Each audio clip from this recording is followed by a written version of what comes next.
Juste un petit mot préouverture pour les étudiants du cours. N'oubliez pas de vous inscrire parce qu'il y aura une récompense.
Bien. Bonsoir à tout le monde. Pour commencer, je laisse tout de suite la parole à Alexia Hoten, qui est l'administratrice générale de l'UC Louvain, qui va ouvrir cette 4e séance de la chaire des francophonies organisée par PEN Belgique. Merci Vincent. Voilà, bonjour à toutes et tous, chers amis, chers étudiants, chers collègues. Voilà, j'ai le grand plaisir, à la demande de Vincent, que je connais depuis longtemps, et aussi au nom de l'UC Louvain, de pouvoir vous accueillir un peu plus formellement pour la soirée de clôture de la chaire des francophonies. La rectrice, qui avait également été invitée, n'a malheureusement pas pu se joindre à nous, mais elle vous adresse bien entendu ses meilleures pensées. Alors, peut-être c'est l'occasion de rappeler que c'est dans les crins de cette ferme du Biérot que se tient l'événement du jour. Et pour ceux et celles qui ne le savent peut-être pas, hein, cette ferme, c'est un lieu emblématique de la culture made in UC Louvain et ville de Tigny Louvain-la-Neuve, puisqu'en fait, il y a plus de 50 ans de ça, quand l'université s'est déplacée en fait, sur le site de Louvain-la-Neuve, après avoir dû quitter Leuven. En fait, il y a un petit groupe de visionnaires dont faisait partie mon prédécesseur Michel Watrin, qui était très investi dans ce déménagement à l'époque, qui avait imaginé une assez belle chose dont on peut encore profiter aujourd'hui, c'est que chacune des anciennes fermes qui sont situées sur le territoire acquis par l'université serait dédiée à un art. Le théâtre à la ferme du Bloquerie, même si depuis lors le théâtre a aussi pris ses quartiers au centre-ville avec le nouveau bâtiment du Villard. Les arts plastiques à la baraque, hein, il y a toujours une intense activité de dessin et d'art plastique, et la musique pour la ferme du Biérot. C'était un peu un triptyque ou une triade, je ne sais pas comment on dit, qui est devenu même un quatuor, puisqu'on a reconverti notre ancienne bibliothèque des sciences en musée. Et donc je trouve que c'est une belle histoire, peut-être à souligner dans ce lieu aujourd'hui qui accueille le PEN, et de se dire que c'est grâce évidemment à la volonté commune d'une série de personnes qui ont collaboré, notamment à la ville et dans l'université, qu'on On a aujourd'hui un lieu culturel d'exception, avant tout musical, mais on y passe aussi des tas d'autres événements. Et Dieu sait combien aujourd'hui on a besoin de culture et de soutenir la culture en ces temps où bon nombre de nos repères sont troublés. Alors, je suis particulièrement donc heureuse dans cet écrin, je l'ai dit, de vous accueillir pour la 4e séance de la chaire des francophonies, aux côtés, en réalité, de l'ULB, de l'UMONS et de l'Université de Liège. Il y a un petit peu un roadshow qui tourne dans les lieux de ces différentes universités, parce que ce sont toutes les universités qui ont investi dans cette chaire et dans la dynamique du PEN, et qui constitue aussi, et je sais que c'est quelque chose qui est très cher aux yeux de Vincent et de ses amis, un merveilleux symbole des amitiés, des collaborations qui existent au travers de la littérature, au travers de l'engagement et au travers aussi de la culture, une collaboration qui unisse les universités de la Fédération Wallonie-Bruxelles, que d'aucuns posent trop souvent et erronément en rival, parce qu'on est un peu rival sur le financement, mais qui évidemment font plein de choses ensemble. Et donc, je suis aussi là pour dire que l'université, elle est très honorée de pouvoir soutenir structurellement ce projet du PEN et de la chaire des francophonies, et que, bien entendu, on a la chance d'avoir une université qui, depuis ses ancestrales origines, s'est toujours engagée au service de la culture et au service de la société, qui sont enchâssées aussi dans ses missions de base, d'enseignement et de recherche.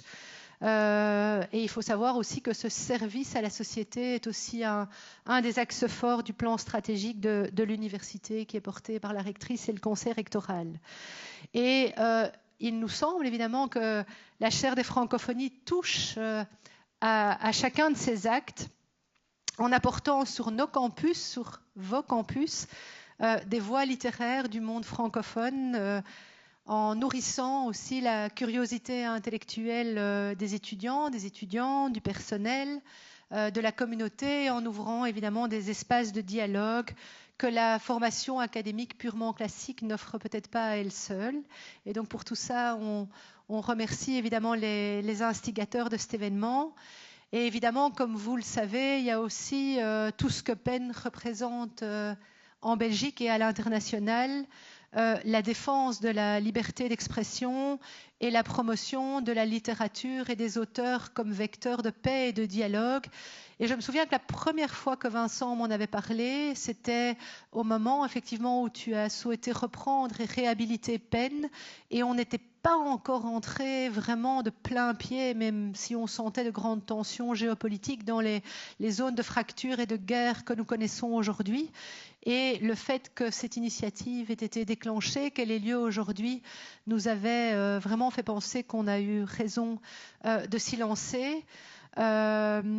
Et donc voilà, accueillir des écrivains, dialoguer avec des écrivains ou des auteurs ou des intellectuels qui, pour certains d'entre eux, ont risqué leur liberté pour écrire, pour penser, pour partager, comme on va pouvoir le faire ce soir, c'est évidemment l'occasion de rappeler à tout le monde, à nos étudiants, à notre personnel, que la littérature n'est pas un luxe et que la liberté est un bien très cher et que c'est même une nécessité civique.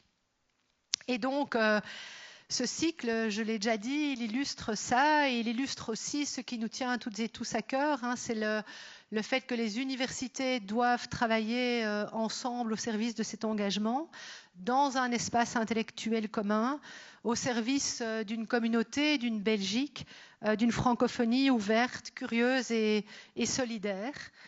Et c'est vrai que c'est un plaisir que de pouvoir réunir dans ce projet l'ULB, l'UMONS, l'ULiège et donc l'UC Louvain autour de cette initiative.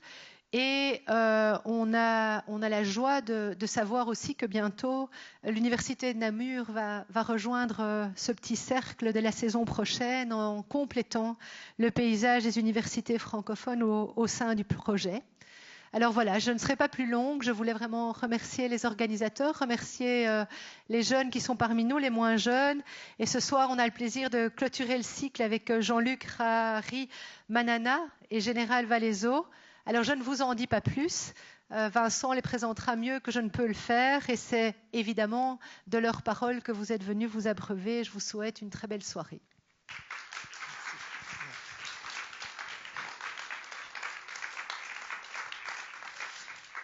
Merci beaucoup, Alexia. Alors, effectivement, c'est une soirée de clôture. C'est presque une double clôture pour moi. Quand j'étais assistant à Louvain en 1993, on avait lancé un projet qui s'appelait l'Année Nouvelle à Louvain-la-Neuve. Pendant un an, on avait fait se rencontrer 71 nouvellistes venus de toute la francophonie. Et parmi ces nouvellistes, il y avait Jean-Luc Rahari-Manana déjà. Nous étions jeunes, on l'est toujours. Et pendant un an, on avait parlé de ce genre littéraire particulier qui est la nouvelle, mais surtout de la francophonie, avec déjà cette idée que la francophonie, ce n'était pas la chasse gardée de la France, car vous savez que pour la France, il y a la France et la francophonie, hein, ce sont deux choses distinctes. Pour nous, la France fait partie de la francophonie aussi, à même titre que tous les autres pays francophones. Et ce projet de la chaire des francophonies avait pour objectif de mettre en lumière ces francophonies non européennes au cours des 4 conférences que nous avons eues. Alors, je vais moi aussi remercier les 4 universités qui soutiennent ce projet, donc l'UC Louvain, l'ULB, l'UMONS, l'ULiège et l'Université de Namur, comme Alexia l'a dit, qui va nous rejoindre l'année prochaine, avec aussi l'aide d'une institution culturelle qui a été extrêmement importante dans ma vie étudiante et dans ma début de carrière à l'université, c'était la médiathèque. Vous savez plus ce que c'est la médiathèque parce qu'aujourd'hui il y a les plateformes de streaming, mais la médiathèque c'était ce lieu incroyable où on pouvait aller trouver des disques, au début des cassettes VHS, puis des DVD. On pouvait les louer pour vraiment pas grand-chose. Aujourd'hui, la médiathèque a dû se réinventer. Elle aide des projets comme le nôtre. On a eu un financement de la médiathèque et nos édiles ont décidé que la médiathèque devait mourir. Et donc, c'était la dernière année où la médiathèque a pu soutenir des projets culturels et je tiens vraiment à la remercier du fond du cœur. Pour la clôture de cette chaire des francophonies, j'allais dire la chaire de poétique, mais ça c'est une autre chaire qui a longtemps existé dans notre faculté, qui était aussi un beau moment de rencontre. Ce soir, on va entendre Jean-Luc Rahari-Manana, qui vient de Madagascar. C'est une des figures les plus singulières et les plus exigeantes de la littérature africaine contemporaine. Tu es romancier, poète, dramaturge, plasticien et musicien. Ça fait beaucoup de cordes, comme vous le voyez ici. Donc d'ailleurs c'était, je pense, à cette occasion-là qu'on s'était rencontrés. Tu avais été aussi lauréat du prix de la nouvelle de langue française de Radio France Internationale, qui était un très grand concours de nouvelles à l'époque, qui a vraiment beaucoup aidé d'ailleurs au renouveau de la nouvelle, même si ce renouveau n'a pas perduré. Ton œuvre littéraire est vraiment inscrite dans l'histoire en général et l'histoire de Madagascar en particulier, qui est une histoire particulièrement violente, sanglante. Les dernières pages qui sont en train de s'écrire restent malheureusement dans cette triste foulée, à l'image du monde d'ailleurs, d'un monde qui est de plus en plus menaçant. On a quitté la période des crises. Nous, on a vécu toute notre vie d'adulte en disant qu'on passait d'une crise à l'autre. Là, malheureusement, il faut reconnaître que nous sommes rentrés dans une période de guerre, ce qui d'ailleurs va insuffler la nouvelle voie de cette chaire l'année prochaine. On va s'orienter davantage vers ce type de questions. Tu as eu de très nombreux prix, le Grand Prix littéraire de Madagascar en 1998, le prix Chikaya Utamsi du théâtre africain, le prix de la poésie du Salon du livre insulaire de Ouessant. Et tous ceux qui t'ont lu ont remarqué cette qualité de la langue, ce style. Tu travailles la langue de manière extrêmement puissante et on va en avoir un aperçu ce soir. Alors, la soirée ce soir sera suivie d'une performance de Général Valsero, qui est caché là, qui est un rappeur et slameur camerounais qui est une star au Cameroun et au-delà du Cameroun, grâce à la communauté internationale. J'étais dans un restaurant à Venise et le serveur, on commence à papoter, puis il voit que je parle français, il me répond en français, je dis, ah, vous venez d'où? Je viens du Cameroun. Je lui raconte un peu mon histoire, je dis, mais je connais bien Général Valsero. Vous connaissez Général Valsero? C'est un peu, j'aurais dit, j'ai rencontré Jésus-Christ. Je suis même pas sûr que j'aurais eu le même effet. Et il a absolument tenu, tu pourras en témoigner, à faire un message WhatsApp qui était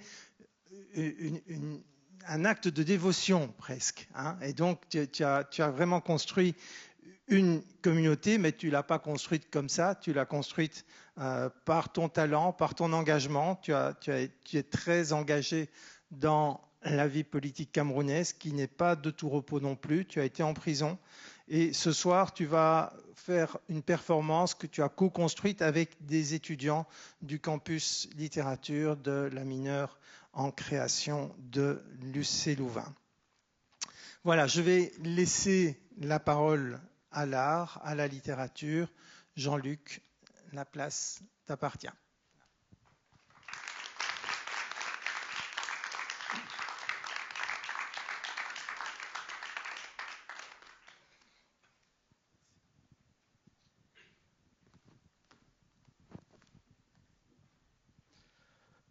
Je pense que c'est ton micro, j'ai déjà un autre là.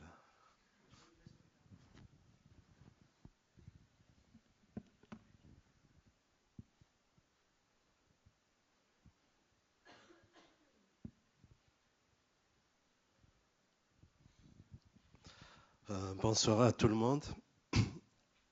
Je suis très très ému d'être là aujourd'hui parce qu'effectivement c'est un long chemin et c'est aussi un parcours, un chemin d'amitié.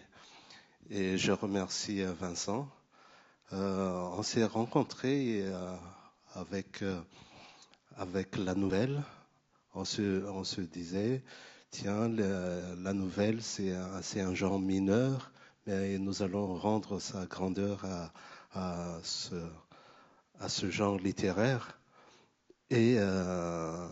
Et cela m'avait beaucoup, beaucoup interrogé et ça m'avait beaucoup aussi encouragé sur la suite de ma carrière. Parce que justement, lorsque je suis arrivé à Louvain-la-Neuve, je n'avais pas encore publié de texte. Et dans cette revue, j'avais publié un de mes premiers textes. Et effectivement, j'étais venu en France avec un prix littéraire, une nouvelle, mais j'étais encore complètement en construction. Donc, merci beaucoup pour cela. Et merci aussi pour l'université de m'avoir de me permettre plutôt de transmettre un parcours, de transmettre aussi l'amour de l'écriture, l'amour de la littérature. Et enfin, je vous remercie, vous qui êtes là, devant. Je ne vais pas trop m'éterniser là sur les remerciements parce que je ne sais pas trop comment faire. À Madagascar, il y a une tradition de dire on s'excuse parce qu'il y a toujours quelqu'un qui peut prendre la parole à votre place, quelqu'un qui a plus de talent, plus de possibilités, plus de reconnaissance, etc. Mais je ne vais pas aller vers les excuses en ce moment parce que on n'a plus cette on n'a plus à tenir cette posture de s'excuser, de dire quelque chose. Parce que il y a l'urgence de dire les choses, il y a le fait que chaque parole donnée, chaque parole offerte est comme une corde, pas une corde pour attacher, mais pour une corde qui relie et une corde sur laquelle on peut marcher aussi. Et la parole est singulière, mais en même temps, cette singularité peut constituer la collectivité à partir du moment où toutes les paroles se délivrent, parce que une seule parole ne fait pas un discours. Une seule parole ne fait pas collectif, mais en tout cas, je vais essayer de vous dire un petit peu d'où vient cette parole, cette écriture que j'appelle l'écriture au scalpel.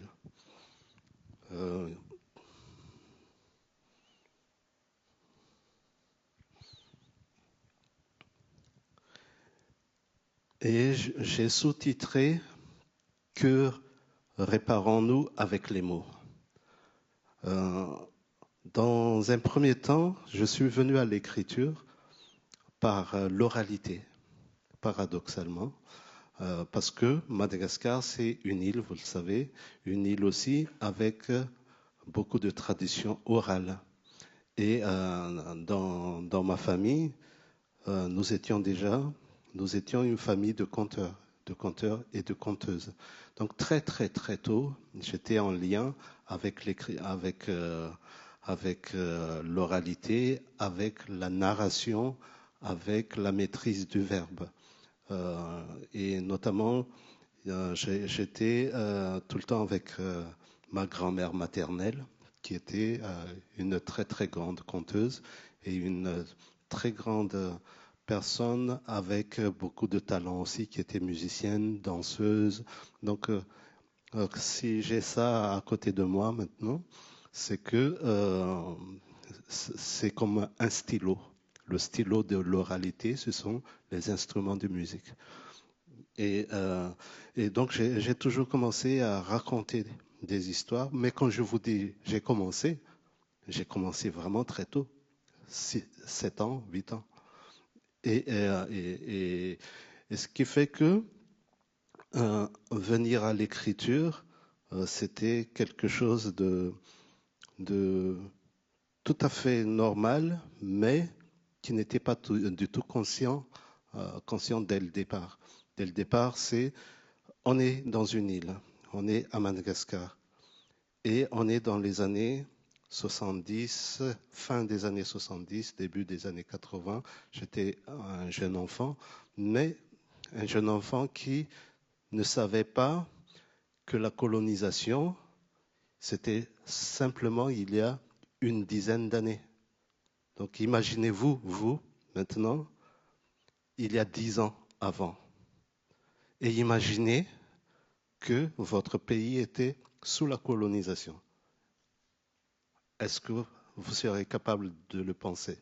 Ou votre pays était dans un autre état où vos parents n'avaient pas le droit d'être ce qu'ils sont. Et cet enfant que j'étais ne pensait pas comme cela, parce que lorsqu'on est au monde, en tout cas, personnellement, quand j'ai découvert le monde, c'était un monde magnifique. C'était des personnes magnifiques, c'était les parents, c'était les amis, c'était les voisins, c'était des paysages, c'était des découvertes tout le temps, tout le temps, tout le temps. Et ce que je racontais dans les contes que me confiait ma grand-mère, c'était toujours à cet endroit-là, de se dire quelles sont les petites choses qui font que tu peux raconter une histoire. Un bout de mots que vous allez attraper, disons une feuille qui voyage, et cette feuille qui va voyager, si la feuille se cogne contre un arbre, qu'est-ce que cette feuille va faire? Qu'est-ce que cette feuille va dire? J'étais dans l'autre arbre là-bas et je suis ici, mais je ne peux plus m'accrocher à toi parce que maintenant, mon destin, c'est d'être humus. Mais je suis toujours avec toi parce que ma mort va faire en sorte que cet arbre continue à être encore plus grand. Vous voyez? Et donc, ce sont des récits comme cela qui ont forgé mon enfance. Et au fur et à mesure, en fait, l'histoire va vous rattraper. L'histoire du pays va vous rattraper parce que vous vous promenez dans les paysages, vous vous promenez dans les endroits. Et j'étais né, en fait, dans un endroit de collines où on pouvait voir assez loin. C'est-à-dire que vous vous mettez sur une colline et le regard se perd vraiment, vraiment très loin. Là, c'est une photo que j'ai prise comme ça, mais je me disais, tiens, quand je prends des photos, pourquoi je vois toujours des collines, pourquoi je vois toujours l'océan, pourquoi je vois toujours tout cela. Parce que justement, ces paysages nous marquent et nous sommes ici, la cité d'Ambouipou. C'est la ville, ça s'appelle, en malgache en fait, tous les mots signifient quelque chose, tous les noms ont une signification. Ambouipou, ça veut dire la ville du cœur. Et la ville du cœur, c'est une ville où le roi Nampuin, un roi très connu à Madagascar, il avait l'habitude de venir parce que c'est là où il se sentait le mieux, mais il habitait un peu plus loin, par là. Vous voyez ici, à cet endroit-là. Et en fait, c'est le palais de la reine. Et ça a l'air à côté comme cela, mais c'est un peu plus loin. Comme on dit chez nous à Madagascar, c'est juste de l'autre côté de la colline. Mais essayez d'aller de l'autre côté de la colline, vous verrez. Et cette photo est une photo d'archive. Il n'y avait pas encore les arbres, c'était la première république malgache dans les années 60 qui a construit cette cité d'Ambouipou. Mais le roi était plutôt par là, ici, là où il y a plus d'arbres. Et un peu plus loin par ici, qu'on ne voit pas dans la photo, il y a un lac, il y a des marais, et ça continue avec d'autres collines. Et donc notre colline qui est ici, on voyait ici le soleil se coucher, à se lever plutôt, et de l'autre côté, se coucher. Et j'étais très souvent, je suis né là, à cet endroit. Mais mon enfance met beaucoup plus d'arbres dans tous ces endroits-là. Et ici, vous avez cette bâtisse, c'est une église. Une église. Et quand je dis les paysages, en fait, nous racontent des choses, c'est que à chaque fois que j'allais dans cette idée de Ambouipou, la ville du cœur du roi Nampuin, le roi Nampuin était avant la colonisation. Et il avait d'autres dieux. Et dans ces endroits-là, il y avait des dieux dans l'eau, il y avait des dieux dans les rochers, il y avait des ancêtres dans tel endroit. Et comme je me promenais beaucoup, il y avait tout cela. Mais en même temps, dans l'Église, on nous disait que ce sont des diables, que nos ancêtres étaient des diables. Et vous voyez ainsi, quand vous aimez un paysage, vous aimez les récits que vous rencontrez, et lorsque vous allez dans les églises où on dit que c'est la civilisation, on dit que ça appartient du domaine du diable, du domaine de l'enfer. Et à ce moment-là, vous avez aussi votre propre langue devient quelque chose de tabou, quelque chose d'interdit. On est pourtant en période post-coloniale. Donc, à partir de ce moment-là, on se dit, mais quelle est la limite de l'histoire? À quel moment l'histoire bascule réellement? Et à quel moment on acquiert la liberté? Est-ce que c'est juste des accords politiques? Est-ce que c'est juste des victoires par les armes ou par tout autre moyen? À quel moment vous touchez réellement cette question de la liberté? Et concernant Madagascar, concernant mon parcours, j'ai compris en fait très très vite que cette question de liberté reste toujours là, reste toujours à résoudre et que c'est toujours un combat pour l'obtenir. Et à côté, je vous ai mis le même village qui est quelques années plus tard, et le même village après ce qu'on appelle les réformes de la Banque mondiale. Et ce qui se passe, c'est que quand il y a eu toutes ces réformes à apporter, je ne suis pas contre les réformes et tout, mais à partir du moment où la Banque mondiale a décidé de quelque part de diriger le pays, eh bien, la pauvreté s'est installée aussi. La pauvreté est devenue la norme à Madagascar. Mais je ne veux pas simplifier non plus, hein, d'accord? Mais la question que je pose toujours, c'est que vous avez des mots utilisés dans l'économie actuelle, le libéralisme. Vous avez d'autres mots, l'économie, vous avez les mots politiques. Tous ces mots sont des mots qui sont importants et très beaux en fait. Lorsque vous dites libéralisme ou liberté, ça vient quand même, ça vient de liberté. Et comment, avec des notions positives, on installe l'exploitation de l'autre? Comment on installe la domination sur l'autre? Et cette question de domination, pour moi, elle n'était pas simplement intellectuelle, elle était dans la vie de tous les jours.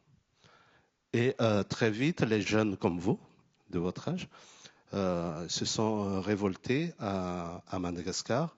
Et Amboipou a cette particularité d'être juste une colline à côté de la colline de l'université. Imaginez Antananarivo, c'est une ville de collines. Il y a une colline, et puis après une autre colline, et ainsi de suite.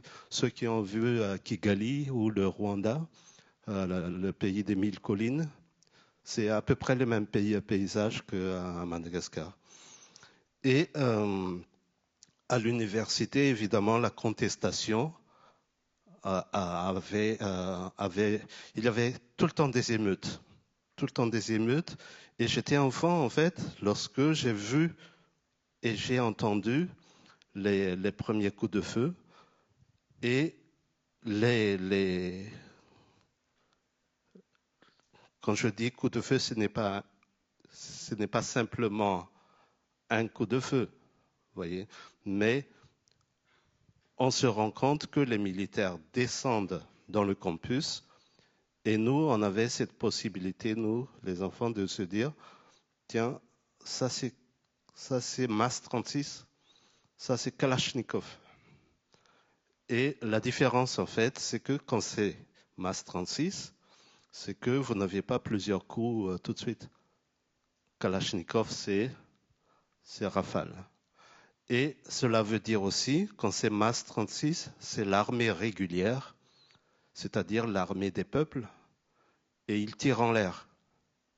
Et quand c'est MAS 36, quand c'est Kalachnikov, c'est la garde présidentielle, et ils tirent dans le tas. Donc nous, on savait ça. Pourquoi on savait ça? Parce que justement, toujours dans cette question de paysage, j'y reviens, dans cette question de paysage, nous, on jouait dans les paysages, on allait dans les endroits.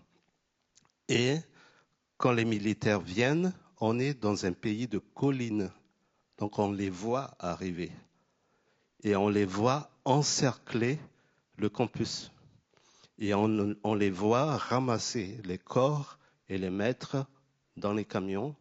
Et les corps ne reviennent jamais. Et donc, cette question, toujours, on est sorti du colonialisme, on acquiert l'indépendance, et les personnes qui doivent nous amener vers plus de liberté se transforment en dictature. Et vous retombez encore dans une autre forme de domination. Et cette fois-ci, le dominant sont vos propres compatriotes et installent dans vos vies une sorte de crainte qui vous va jusqu'aux tripes. Il y a une expression qui m'a beaucoup glacé le sang quand j'étais au collège, parce qu'on écrivait des poèmes, enfin j'écrivais des poèmes, et à chaque fois, en fait, à ce moment-là, dans ces questions de paysage, je me suis dit, tiens, cette trace de balle, est-ce que c'est la trace de balle du colonialisme ou la trace de balle de la dictature? Et on faisait semblant de s'amuser en disant, mais comment tu peux reconnaître la trace de balle de la dictature, de la trace de balle du colonialisme? Quand je dis trace de balle, ça veut dire aussi que les murs qui ont reçu les traces de balles n'ont pas été réparés et qu'on voit toujours en fait les traces de ce passé violent.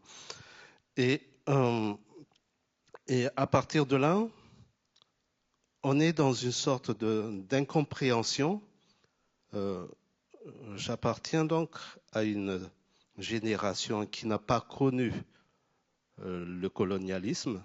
Je suis né après. Je n'ai pas vu mon pays à part des traces, justement.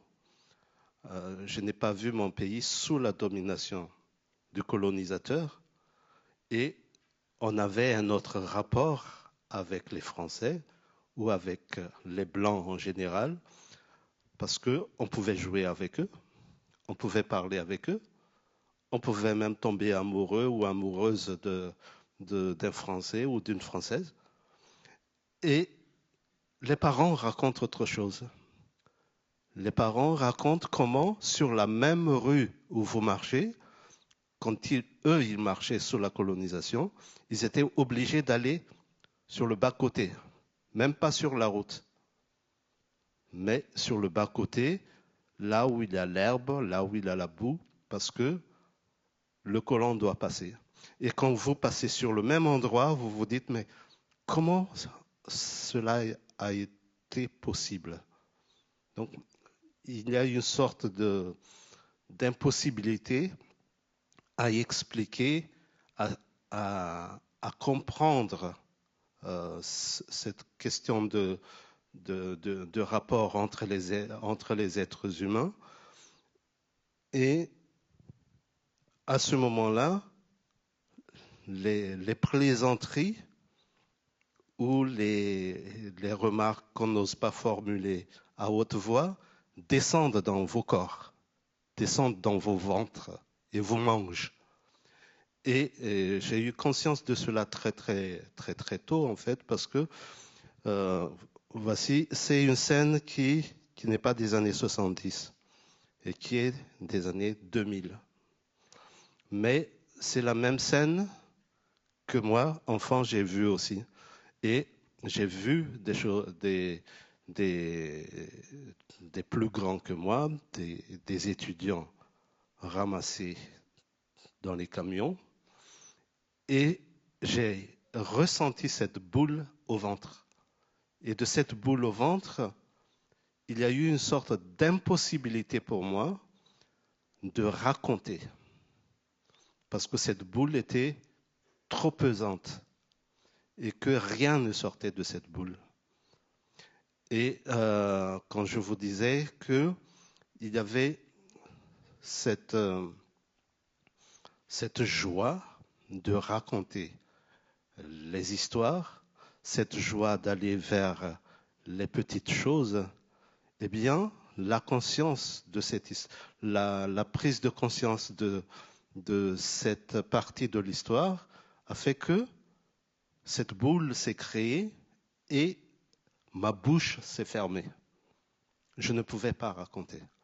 Et surtout, je ne pouvais pas raconter dans ma propre langue. Parce que, à ce moment-là, les mots étaient devenus sales, étaient devenus trop chargés, étaient devenus des lames. Et autre chose importante à souligner, c'est que j'étais un enfant heureux. J'étais un enfant avec mes frères et sœurs. On est 7 frères et sœurs. Et nos parents nous ont beaucoup, très bien traités. Et vous voyez en fait le contraste entre votre enfance heureuse et là, vos amis qui étaient malheureux. Et j'ai juste une image en fait que je voudrais vous partager là-dessus. Je vais dans des choses très je voudrais le dire de manière très tangible, de manière très concrète. C'est que je suis allergique au pollen et à Madagascar, il y a plein de pollen en toute saison. Donc j'étais toujours en train d'éternuer. Et ma mère me faisait des mouchoirs elle mettait des... Comment on dit ça? Je n'ai pas les mots en français tout d'un coup quand je parle de ma mère. Et en tout cas, elle cousait elle-même mes mouchoirs. Et elle me faisait des petits motifs et elle mettait dans ma poche, un ici, un là, et puis dans la poche de la chemise. Donc j'avais au moins toujours trois mouchoirs avec moi. Et puis un jour, on joue dans la cour et je vois les autres enfants éternuer aussi parce qu'il y avait le cyclone en fait. La particularité du cyclone, c'est qu'après le passage du cyclone, la nature, elle est vraiment très très contente. C'est-à-dire que les plantes prennent une vigueur incroyable et après le cyclone, il y a plein de pollen aussi. Et je voyais les autres enfants et en fait, ils n'avaient pas de mouchoir. Et moi, j'en avais. Et ça m'a fait très très mal. Et j'ai posé la question aux grands, pourquoi eux, ils n'ont pas de mouchoir? Et puis je constate, pourquoi ils n'ont pas de chaussures? Pourquoi leurs vêtements sont déchirés? Et pourquoi? Et ainsi de suite. Mais je vais aller assez vite pour passer de l'autre côté de l'autre image qui est là. Voilà, c'est le campus actuellement. Le campus de l'université d'Antananarivo. Ce n'est pas des maisons abandonnées, hein, ok? Voilà, il y a des étudiants dedans. Des étudiants et des étudiantes. Voilà. Et ce que je veux dire, c'est que avec cette pauvreté qui est installée, avec cette pauvreté qui permet d'exploiter les gens à l'extrême, on organise aussi la mort du verbe. C'est-à-dire qu'on donne très très peu de moyens aux étudiants d'aller loin dans leurs travaux, dans leurs recherches. On donne si peu de possibilités à nos étudiants de penser, de devenir des créateurs. Et donc, on accepte, ou plutôt, le gouvernement fait en sorte de ne pas s'occuper de l'endroit où ils vont habiter. Et c'est tout cela, en fait, qui ont motivé mes 3 premiers livres, Lucarne, ici. Ce sont des recueils de nouvelles. D'ailleurs, la nouvelle que j'ai publiée dans l'année nouvelle est dans ce récit. Je crois que ça s'appelle... je ne sais plus. Mais c'est une nouvelle qui raconte...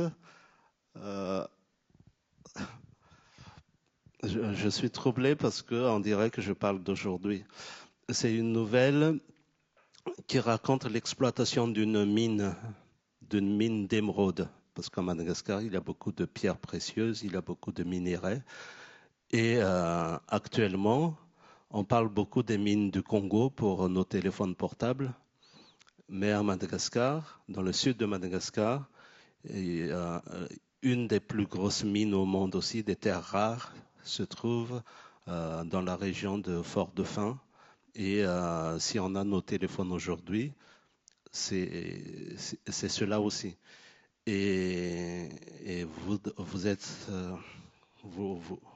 sans savoir que au Congo, eh bien, les mines tuent. Il y a des guerres, il y a des massacres pour avoir ces minéraux-là. À Madagascar, vous n'avez jamais entendu parler de guerre. Vous n'avez jamais entendu parler de massacre. Mais ça tue aussi à Madagascar. Et ça tue dans l'étouffement du verbe, l'étouffement de personnes libres qui peuvent s'exprimer, qui peuvent porter cette parole-là en dehors de l'île. Parce que, heureusement ou malheureusement, nous sommes une île, et dans une île, tout est beaucoup plus contrôlable. Vous ne pouvez pas vous dire comme ça, je quitte Madagascar, je vais à pied jusqu'au Sahara, et puis après, je tente le coup en Libye, et je tente le coup pour la Méditerranée, et je peux arriver. Non, vous avez l'océan Indien tout autour de vous. Vous avez les cyclones, vous avez les requins, vous pouvez pas sortir de l'île comme ça. Et malgré tout, avec cette question-là, c'est que, au fur et à mesure que j'ai construit mon écriture, c'est que lorsque l'oralité a été bloquée dans mon ventre, dans cette boule dont je vous ai parlé tout à l'heure, eh bien, c'est l'écriture qui m'a sauvé. À partir de là, j'ai pris le stylo, j'ai abandonné cet instrument-là, je jouais de cet instrument-là à l'époque, et puis je l'ai abandonné, j'ai pris le stylo et j'ai commencé à écrire. J'ai écrit, je cachais aussi mes écrits parce que écrire sur la pauvreté n'est pas une gloire. Vous êtes obligé de vous salir avec ce que vous voyez. Vous êtes obligé de prendre en charge des sujets que vous n'avez pas choisis. Vous êtes obligé de faire un choix parce que vous avez le talent pour écrire, mais est-ce que vous allez juste parler de cet océan magnifique? Est-ce que vous allez juste parler de ces couleurs que vous ne retrouverez nulle part? Est-ce que vous allez seulement parler de la solidarité magnifique des gens dans la pauvreté? Est-ce que vous allez parler d'amour? Pourquoi il y a si peu de romans d'amour dans la littérature francophone, dans la littérature africaine? Parce que c'est compliqué de parler d'amour quand vous voyez la saleté. Parce que c'est compliqué de se dire, je passe à côté de cette chose dérangeante et je vais juste parler de beauté de la vie, je vais juste parler de la beauté des sentiments. Donc, la question qui se posait vraiment pour moi à ce moment-là, c'est de me dire, quel est le choix d'écriture que je vais faire quand je vois, parce que j'ai grandi aussi, entre-temps, j'ai grandi, je suis allé dans ces universités que vous avez vues tout à l'heure, c'est dans ces universités-là que j'ai fait mes études, c'est face à des Kalachnikov que j'ai passé mon bac parce que nous étions au moment de passer le bac, le centre d'examen avait décidé de ne pas passer le bac et de manifester contre la dictature. Et on a été encerclés dans le lycée. Et on nous a forcé d'entrer dans la salle d'examen. Ils ont viré tous les profs et ce sont les militaires qui ont été comment on dit ça, les personnes qui ont distribué les sujets, etc. Et ce qui fait que le choix m'était posé de me dire qu'est-ce que je veux comme écriture. Et c'est là où j'ai ressenti pour la première fois se fissurer cette boule au ventre. C'était le chaud. J'ai senti que malgré la situation grave, malgré la situation oppressante, j'avais le choix. Et ce choix était de dire, est-ce que je ferme les yeux ou est-ce que je mets mon talent, pas au service, pas du tout au service, mais est-ce que je vais me servir de mon talent pour dire aussi ce que je suis en train de voir. Pas pour dénoncer, parce que quand j'ai pris cette décision, j'avais 16 ans. Et ça s'est confirmé au moment de passer le bac quelques mois plus tard.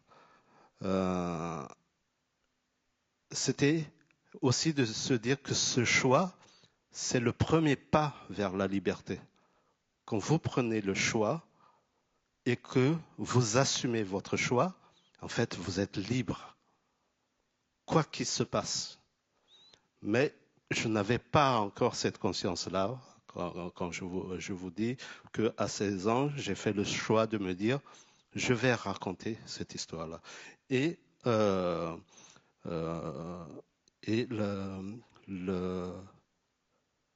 incroyablement, je me suis senti beaucoup plus fort, beaucoup mieux.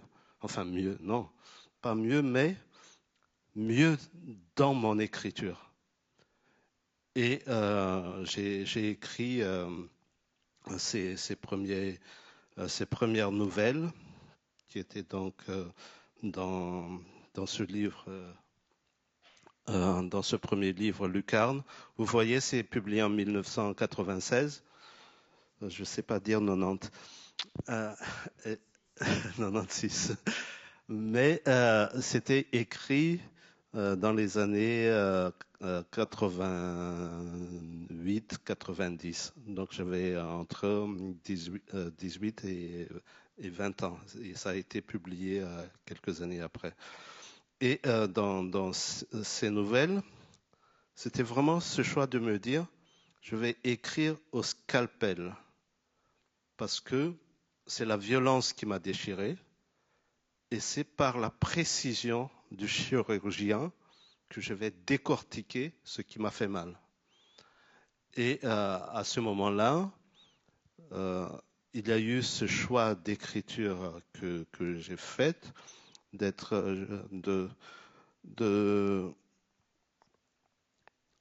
vraiment d'économiser les mots déjà, mais aussi de ne rien refuser de voir et de toujours faire face en fait à cette blessure qui est en vous. Et dans cet esprit de me dire, plus vous allez écrire, plus vous allez acquérir de la liberté.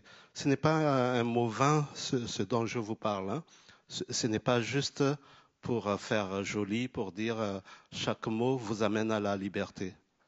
Mais en fait, c'est quand vous assumez les mots, enfin quand vous écrivez, vous êtes face à une infinité de mots. Je me rappelle il y a le film Le Pianiste, je ne sais pas si vous l'avez vu, mais à un moment donné, ce pianiste en question, il refuse de voir le monde et le paysage parce qu'il dit il y a trop de touches. Sur le piano, je comprends mieux les touches que j'en vois, mais le paysage, il y en a trop. Ce n'est pas possible. Et c'est cela aussi, les mots, qu'importe la langue, il y a un dictionnaire de je ne sais pas combien de pages. Il y a des mots en nombre infini. Et vous devez en fait faire une phrase. Et vous devez vous dire aussi que cette phrase est originale. Personne ne l'a écrit avant vous. Comment est-ce possible? L'histoire de la langue française a combien de millénaires? Combien y a-t-il eu de poètes, d'écrivains? Tous ont écrit et en une phrase, vous devez vous dire que cette phrase vous appartient. C'est magique, mais c'est aussi des choix. Et quand vous choisissez ces mots-là, vous êtes dans une liberté extrême, rien qu'avec une phrase. Et je l'ai compris assez vite, en fait, dans la mesure où, rappelez-vous, je vous ai parlé des corps qui disparaissent. Et quand je parle des corps qui disparaissent, et là, excusez-moi, je dois encore aller vers des choses que je considère comme intimes, parce que quand je vous ai dit, il y a les corps des étudiants qui disparaissent et qu'on ne retrouve plus, il y a un corps que je n'ai plus retrouvé. Il y a même plusieurs corps que je n'ai plus retrouvés. Et il y a même des réalités où je ne sais pas si j'ai menti, si je mens à moi-même, ou c'est réellement le cas. Parce que, pour réexpliquer un peu les choses comme cela, c'est, vous voyez, pour un malgache, je suis grand. Mais je fais partie des petits parmi les grands. Et lorsqu'on fait les manifestations à Madagascar, il ne fallait pas que la manif soit infiltrée par les casseurs. Vous savez ça aussi, vous. Vous étiez déjà allé dans des manifestations. Sauf que les casseurs à Madagascar, à notre époque, ils avaient des machettes, ils avaient des coupes-coupes, ils avaient plein de choses comme cela. Et que c'était aussi un prétexte pour le gouvernement de l'époque de tirer dans le tas en disant ils tirent, ils rétablissent l'ordre public. Et donc, comme je suis grand, je devais faire la chaîne de sécurité pour maintenir la colonne incassable, la colonne des manifestants. Et j'étais au premier rang, il y a eu, comme on dit, Kalachnikov est venu, et moi je suis resté debout, et je ne sais pas pourquoi. Et il y a eu un blanc, en fait, entre ce moment où je suis resté debout, il y a eu un blanc et je me suis retrouvé à la maison, à côté de ma mère, et je ne sais pas ce qui s'est passé entre les deux.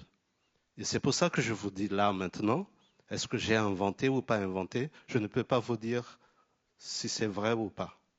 Mais en tout cas, c'est une sensation très, très ressentie.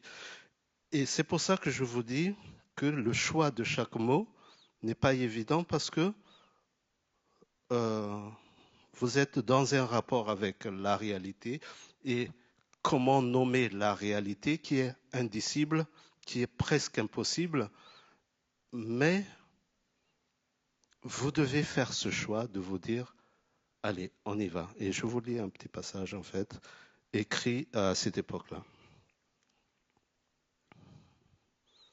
C'est une caresse que je laisse glisser le long des fleuves sinueux de tes hanches, que j'appellerai extase. Fleuve sinueux où dérivent les vents faciles des désirs. C'est une caresse appelée extase que j'ai prodiguée pour ton corps, et ramper, et sur ta peau répandre les volutes de l'amour. C'est une caresse par la nuit sournoise, une caresse prise à l'ombre et qui se love dans le creux des terrains. Par la nuit sournoise, quand il n'y a plus ni marchand ni étal sur la place des rencontres, on nous entrelace sur les pavés humides, on nous lance à tout hasard parmi les légumes pourris des bords de trottoir. J'humecte ma bouche de la fine pluie qui tombe sur la ville, sur ta peau. On nous fait faire l'amour parmi les détritus des ventres rassasiés. Je te baise, tu me baises. Nous nous baisons par la nuit sournoise qui ignore nos misères. C'est une caresse que je tresse sur les courbes de ton dos que j'appellerai volupté. Caresse d'ondes et de vagues, de boucles et de cloisons. Une caresse par la nuit sournoise quand il n'y a plus ni marchand ni étal sur la place putride, qu'en dehors le jappement des charognes se sera fait râle en nos cœurs par la nuit sournoise, sur une caresse qui enroule nos jambes, quand ramper et diffondre le ciel, on nous déchire à tout va de nos nappes paradisiaques, et sur la place publique, sur la place des vols et des tueries, on nous roule tout de chair et de sensualité, sur le ciment défoncé. Je m'arrache à toi, tu t'arraches à moi, nous nous arrachons sur la place interdite, et des coups au ventre et des secousses aux entrailles, et vomir, m'en foutre parmi les eaux faisandées des poissonniers par la nuit sournoise. Sur les coups de minuit, des couvre-feux et des sorcelleries, on nous relève suant d'amour le long des colonnes de la ville, on nous crache dessus, on se rit de nous. C'est une caresse effacée sur ta misère que j'ai volée à mes lèvres tuméfiées, une caresse de plaie et de souffrance, de blessures et de pu par la nuit sournoise, qui nous avale, les cœurs d'amour ondés de luxure par la nuit sournoise. Sur les pavés des haines, toi, nu, qui t'ouvres en sang et qui t'écoule pourri le long des caniveaux, viendras-tu encore me vendre ton corps ? Viendras-tu encore leur tendre tes jambes ? Ils s'en vont, ils se perdent dans la nuit noire, les conquérants, les maîtres de la place publique, par la nuit sournoise.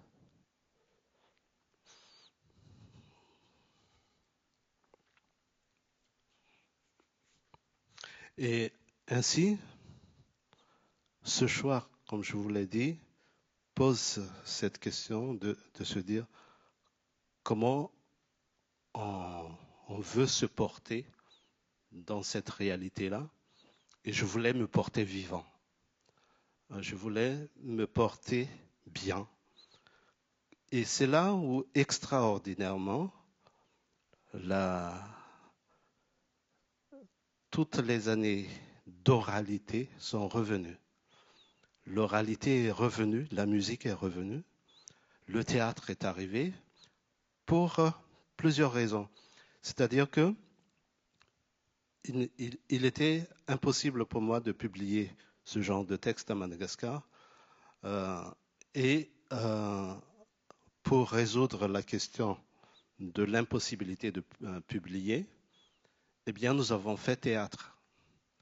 Nous avons joué dans la rue, sans costume, sans rien, de se dire, sans ce genre de costume, par exemple, mais juste avec nos habits et tout, et en jouant toujours sur le paysage.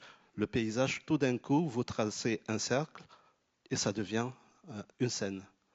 Vous élevez un peu la voix, vous transformez un peu votre manière de dire les mots et vous êtes dans le théâtre. Et vous dirigez vos regards, vous interpellez les gens et ça devient théâtre. Et à ce moment-là, j'ai réintroduit la musique dans mon écriture cette fois-ci. D'abord avec d'autres musiciens qui étaient plus forts que moi, parce que j'avais abandonné cet instrument pendant longtemps. Et aussi avec la peinture, parce qu'on on se méfie moins de la peinture, on se méfie moins de la danse, on se méfie moins de la sculpture. Et donc on avait inventé des stratagèmes comme ça à l'université, là, lorsqu'on sortait de nos baraques un peu boueuses, là, un peu boueux plutôt. Et à partir de là, chacun avait apporté leur manière de raconter les choses et on posait là. Et quand les murs qui ont des oreilles, comme on dit, cette expression-là, en fait, ça désignait dans nos jargons d'étudiants que les murs qui ont des oreilles, vous voyez arriver très vite, en fait, les personnes qui vont vendre la mèche au gouvernement. Ils sont comme des murs, mais ils ont des oreilles. Et surtout, ils ont aussi une bouche qui retransmet ce que vous êtes en train de vivre. Et donc, à chaque fois, toutes les personnes qui apportaient leur art avaient cette possibilité-là de raconter leur réalité. Et j'insiste sur cette question-là. Le dire n'est pas dénoncer. Parce que très très souvent, on tombe dans ce piège dans l'écriture francophone et africaine de dire que c'est une littérature de dénonciation ou une littérature une littérature engagée. Je ne dis pas que ça ne dénonce pas. Je ne dis pas que ce n'est pas engagé. Mais l'urgence était de dire. Lorsque vous allez dans la dénonciation comme point de départ, en fait, vous vous trahissez déjà. Vous vous trahissez quelque part parce que vous allez perdre cette écriture. Enfin, vous n'allez pas perdre. Il y a des risques énormes de perdre cette écriture au scalpel. Qu'est-ce que j'appelle écriture au scalpel? C'est lorsqu'il faut couper, il faut couper. Et lorsque on est motivé par l'engagement ou par la dénonciation, des fois on fait des choix idéologiques, des fois on fait des choix empathiques, on fait des choix qui font plaisir à d'autres et on peut perdre en fait cette finesse de l'écriture. Et ce qui fait que la singularité est absolument essentielle. Absolument. Et c'est comme ça que petit à petit, je me suis dit, je prends cette écriture-là, car elle va aussi me permettre à la fois de réparer des choses en moi. Je n'ai pas cet orgueil de dire que l'écriture va réparer, que l'écriture va guérir, mais en même temps, il y a la possibilité de comprendre les fissures, la possibilité de comprendre les blessures, et aussi de faire confiance à la puissance des mots. Parce que vous posez les mots, vous les partagez, et c'est là le miracle de la littérature. Un pain, quand vous le partagez, il n'en reste plus rien. Bien sûr, vous êtes rassasié, mais le lendemain, vous devez avoir d'autres pains. Mais vous donnez un poème de Baudelaire, ça suffit pour l'éternité. C'est-à-dire que la littérature, quand vous la partager, elle se multiplie. Elle devient encore plus riche. Parce que chaque lecteur, chacun d'entre vous, vous êtes aussi singulier dans la lecture. Et c'est cette écriture par le scalpel qui, pour moi, permet en fait de toucher aussi la singularité du lecteur. Et je fais énormément confiance au lecteur. Je vois que j'ai passé beaucoup de temps, mais je vais aller un peu plus vite maintenant. Et ce choix a continué en fait avec la vie, avec les livres qui s'accumulent. Et c'est là aussi ce qui est difficile à tenir, c'est comment vous allez vous respecter vous-même en tant qu'écrivain. Comment vous allez respecter le jeune écrivain qui a commencé à écrire et qui avait l'espoir, l'espérance de raconter sa réalité, l'espoir et l'espérance et l'utopie de se dire que le monde irait mieux. Comment faire pour ne pas trahir cette personne qui a commencé à écrire? Parce que effectivement, quand vous écrivez, il peut y avoir de très bonnes critiques, vous pouvez avoir un peu d'argent, vous pouvez avoir un peu de gloire, et à un moment donné, vous pouvez écrire, vous pouvez écrire pour la gloire, vous pouvez mettre cette fois-ci votre talent au service de quelque chose. Et c'est toujours là qui est compliqué en fait, parce qu'on m'a fait des propositions aussi, la dictature m'a fait des propositions, des mécènes ont fait des propositions, etc., etc. Et le fait que je sois sorti aussi de l'île, j'avais une pièce de théâtre qui a été censurée, et puis après, j'ai été obligé de m'exiler. Mais la vie aussi, l'histoire, comme je vous dis, rattrape toujours.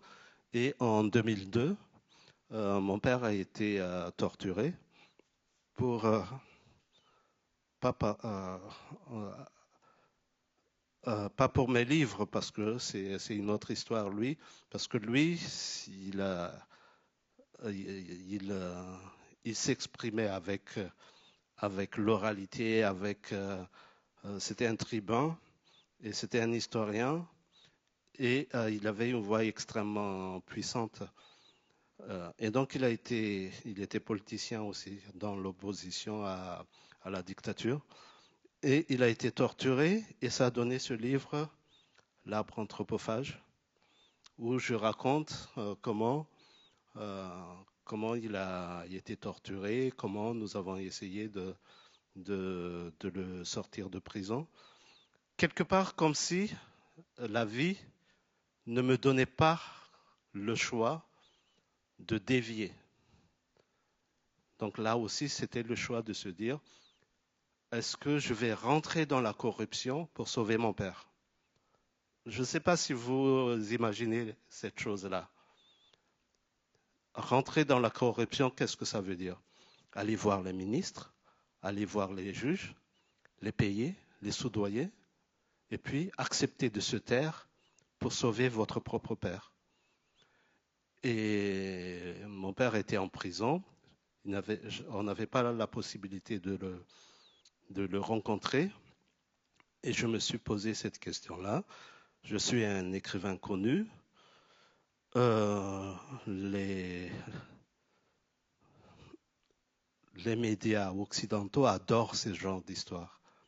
Le père d'un écrivain est torturé. Et il y a un récit extraordinaire. Comment en fait faire face à ce genre de choses et de se dire c'est quand même la vie de votre père.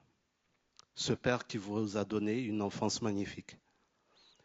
Et de se dire je peux peut-être accepter de donner de l'argent aux personnes qui les torturent, c'est-à-dire à vos propres gouvernements, à vos propres gouvernants, mais ça veut dire il faut arrêter d'écrire. Donc le choix était posé clairement comme cela, hein. Ce n'est pas non plus une métaphore. Ce n'est pas une métaphore que je vous raconte. C'était une réalité. On m'a mis là, il y avait un ambassadeur qui dit tu vas être l'attaché culturel de la France, de l'Espagne, d'Israël, de la Suisse, et tu seras payé 5 000 € sans impôt. Mais tu arrêtes d'écrire. Donc, à ce moment-là, qu'est-ce que vous faites? Et c'est toujours, en fait, la vie qui vient vous dire, voilà, les choses vont se passer ainsi. Et c'est une femme de ménage qui était en train de s'occuper de la prison, qui nous a téléphoné en disant, il y a un monsieur qui a donné votre numéro de téléphone. Il vient de sortir de la salle de torture, il n'a personne. Et à ce moment-là, effectivement, vous refusez. Mais est-ce que c'était un choix de ma part? Est-ce que c'est un choix de la vie? Et ainsi de suite. Et enfin, je vais avancer un peu plus parce que je m'aperçois que le temps passe. Et ce livre ZA est un livre qui est aussi un choix de langue, de se dire que je n'ai pas des armes, mais j'ai mes mots. Et parce que, en fait, mon père a été torturé au niveau de la bouche, parce qu'il parlait trop, comme on dit, et Kalachnikov a fouillé dans sa bouche. Et je vous lis un petit passage.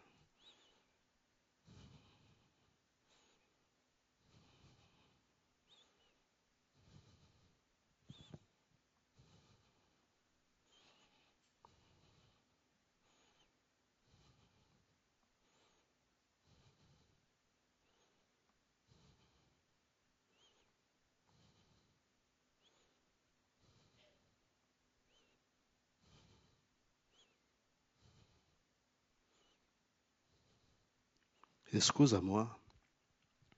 Ça m'excuse. À vous, dérangement n'est pas mon vouloir. Je reviens un peu. Pourquoi je parle comme ça? Parce que après ce coup de fil de la femme de ménage, j'ai pu avoir mon père au téléphone et j'ai pas reconnu sa voix. Parce qu'il zozotait, il n'arrivait plus à parler.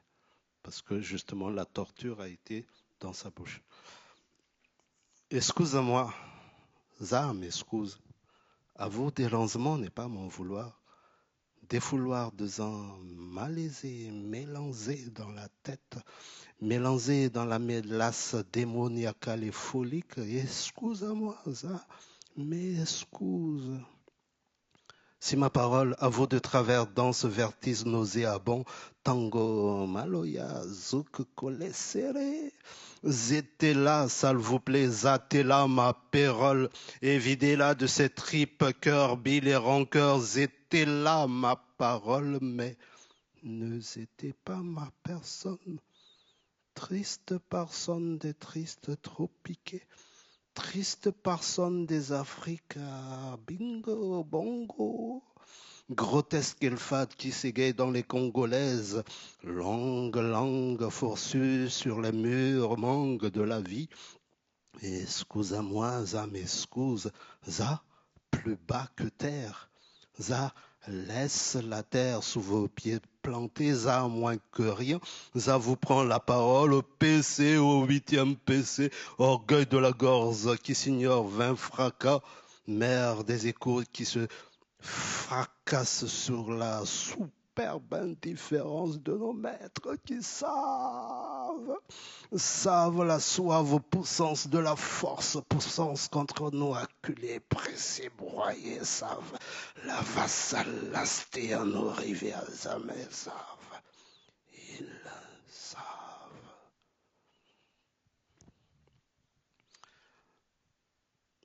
Voilà. Il y a autre chose à raconter, mais peut-être une autre fois, parce que toujours dans cette question de choix, de se dire comment on marche vers la liberté, comment on marche vers, vers du mieux, il faut toujours faire face en fait à nos passés. Et ce qui m'avait amené, je reviens un peu ici, pour ce livre-là, Nour 1947. Et ça a un lien avec les traces de balles dont je vous ai parlé au début de l'intervention. Les traces de balles, c'est que quand j'étais enfant, il y avait les gares de train. Et sur le chemin de fer, en fait, l'armée française, l'armée coloniale, ne voulait pas rentrer dans les villages ni rentrer dans la forêt parce que c'était des lieux dont ils n'avaient pas la maîtrise, où les rebelles pouvaient les piéger là-dessus. Donc, ils ont aménagé les wagons en mitraillettes et ils balançaient sur les villages et sur les gares. Et donc, lorsque j'étais enfant, je voyais ces traces de balles. Et lorsque j'ai commencé à écrire ce livre Nour 1947, c'est vraiment motivé par cette question. Quelles sont les traces de balles de la colonisation et quelles sont les traces de balles de la dictature? Et, mais évidemment après, j'étais un écrivain bien plus conscient de son écriture et je suis allé voir les témoins, les derniers témoins de l'époque avec d'autres amis artistes, le musicien Tao Lavau et le photographe Pierre Romaine. Et toujours avec cette question-là, comment nous, dans un pays dominé, on fait perdurer la mémoire? Comment contourner la censure de l'écriture, ou plutôt la censure de la publication et de la diffusion des livres? Et on s'est aperçu, en faisant le travail sur les événements de 1947, excusez-moi, je fais comme si vous connaissiez tous ce qui s'est passé en 1947. Je reviens un peu dans l'histoire du monde et aussi dans l'histoire de la colonisation. C'est que l'Afrique a été partagée. Et le bon roi Léopold, je ne sais plus combien, a obtenu le Congo, je crois. La France avait eu l'Afrique de l'Ouest, l'Afrique de l'Est et du Sud était pour les Anglais, mais Madagascar se trouve en Afrique de l'Est. Donc il y a quelque chose qui n'allait pas. Pourquoi les Français avaient cela? Et il y a eu un arrangement à la conférence de Berlin au moment du partage de l'Afrique où les Anglais et les Français se sont échangés des pays. Les Français lâchaient Zanzibar et les Anglais lâchaient Madagascar. Et parce que Madagascar, il y avait la Réunion, l'île de la Réunion à côté. Et à la Réunion, il y avait la fin de l'esclavage. Et il fallait occuper les personnes qui étaient anciennement esclaves. Et il fallait aussi donner des terres aux petits propriétaires qui avaient tout perdu parce qu'ils n'avaient plus d'esclaves. Donc il y avait une décision de prendre Madagascar et il y a eu un lobbying réunionnais pour imposer la colonisation par l'État français à Madagascar. Sauf que les Malgaches, évidemment, ils n'ont jamais voulu. Et il y a eu plusieurs révoltes comme ça dans les années 10, dans les années 30. Et enfin, nous arrivons à la période de la Deuxième Guerre. Il y a ce qui se passe en Europe, il y a ce qui se passe en France. De Gaulle va à Londres, mais De Gaulle n'a pas d'armée, car l'armée, c'est l'armée légaliste, comme on dit, c'est l'armée de Vichy, c'est l'armée de Pétain. Et De Gaulle est allé à Brazzaville parce que dans les pays colonisés, il y avait les armées coloniales. Et on demandait aux Africains, ou plutôt aux gouverneurs des pays colonisés, de rejoindre la résistance. Et à ce moment-là, l'armée de De Gaulle, l'armée de résistance, était une armée pas d'anciennement colonisés, c'était encore décolonisé, mais vous connaissez les tirailleurs, les fameux tirailleurs sénégalais, etc., etc.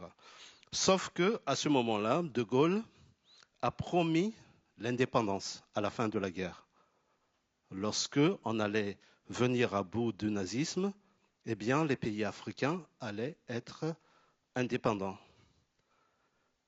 L'histoire se passe, le nazisme tombe, la guerre finit, et en 1946, Madagascar demande l'autonomie parce que Madagascar a envoyé aussi des tirailleurs. Et à la place, la France a envoyé l'armée, et ça a donné 1947 des massacres. On parle de... Les historiens disent c'est entre 30 000 et 100 000. Voilà. Pour une population de 3 millions d'habitants, je crois. Et donc, cette question se pose toujours. Maintenant, l'écriture regarde aussi ce passé et retransmet aussi l'oralité.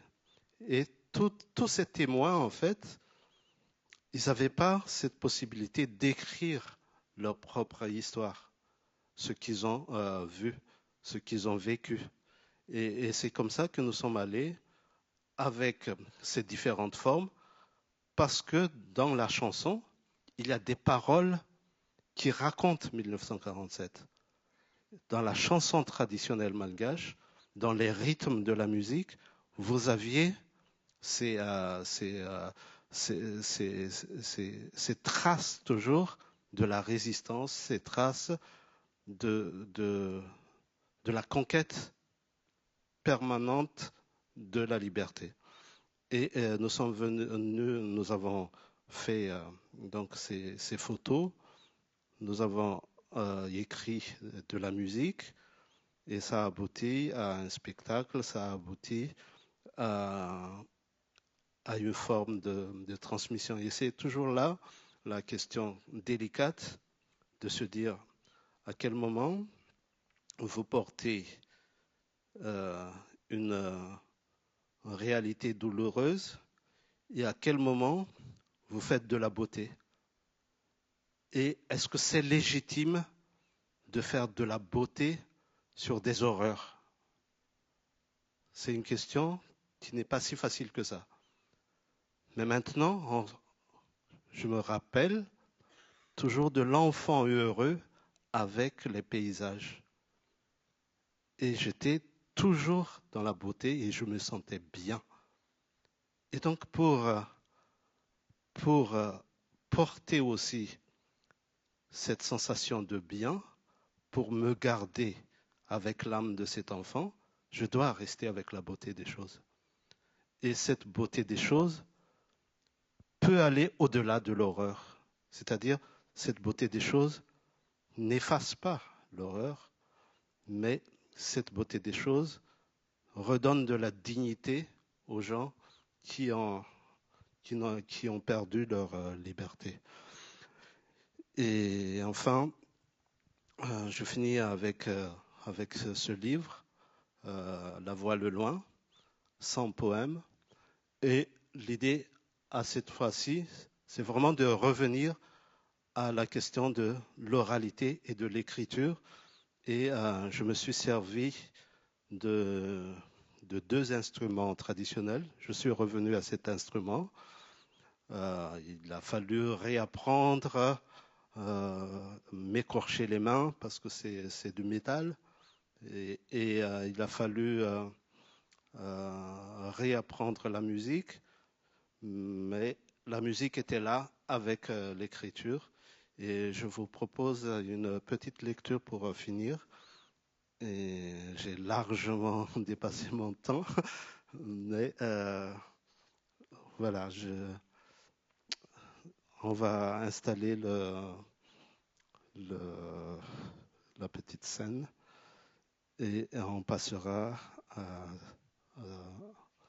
à cela. Je vous présente d'abord l'instrument. L'instrument s'appelle la valia. Et valia, c'est en malgache, ça signifie, je vais me mettre là. Valia signifie bambou. Donc le bois qui est là, c'est du bambou. Et tout autour, il y a 17 cordes.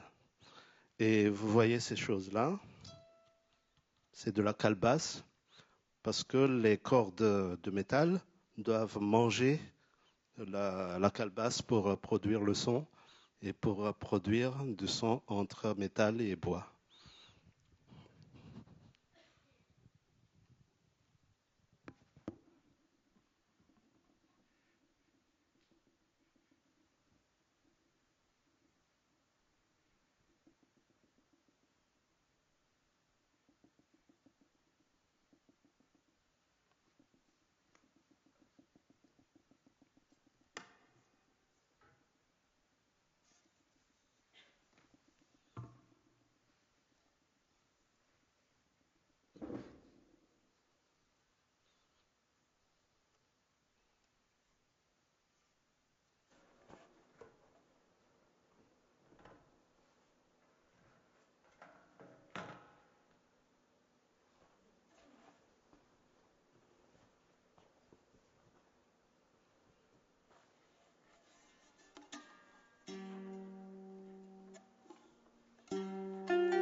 Zamanje,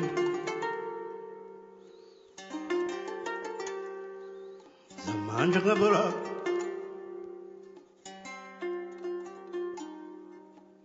Lazia Kumbara, Lazia Kungara, Zamanje, Manje Gabura, Manje Gabura. Rayukara haluku, Rayukara amiru, amiru, Zamanje ma.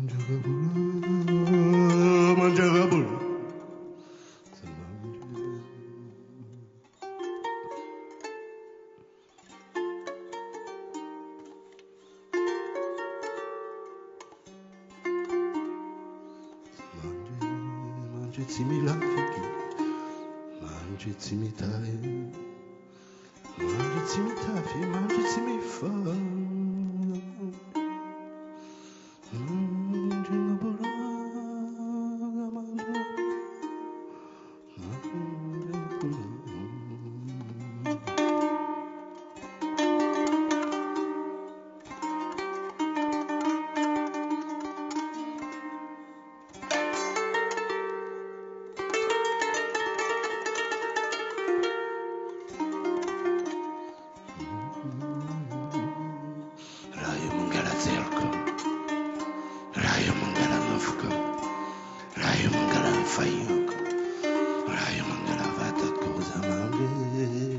Zamanji simifa, zamanji timavuzu, zamanji